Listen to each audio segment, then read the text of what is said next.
गर्मी से छूटैया पिया पंखा हो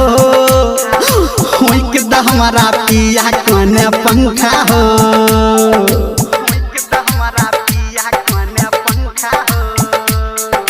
गर्मी से छूटैया पिया पंखा हो कौन पिया हमारा पंखा हो जाग जता तोहर दुनू ननका हो पिया हमारा कौन पंखा हो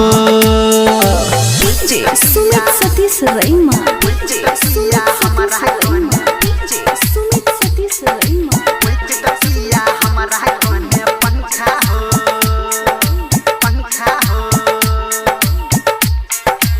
माँ गायत्री रिकॉर्डिंग स्टूडियो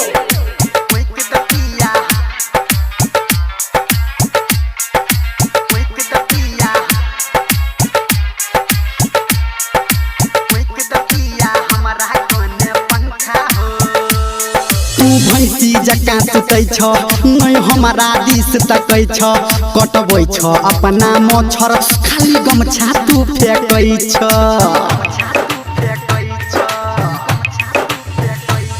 तू भैंसी जका सुतै छ नहीं हमारा दिस तकै छ कटबै छ अपना मच्छर खाली गमछा तू फेकै छ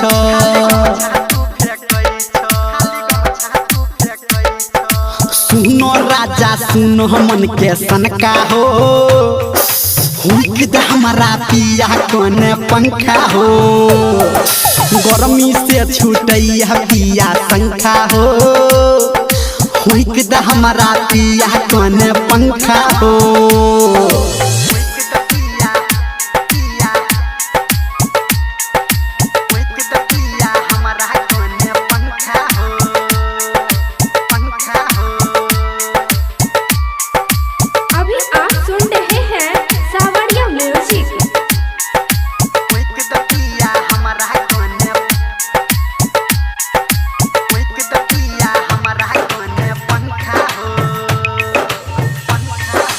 एसी तू लगबै छ नहीं पंखा किन के दै छ नमरी पे नमरी गिन के तकिया तोहरे रखै छ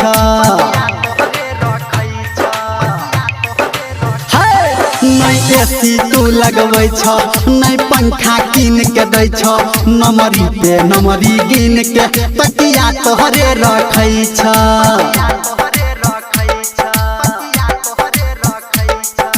धर्मेंद्र निर्मलिया के दै छ धमका हो पिया हमारा कौन पंखा हो गर्मी से छूटैया पिया पंखा हो पिया हमारा कौन पंखा हो।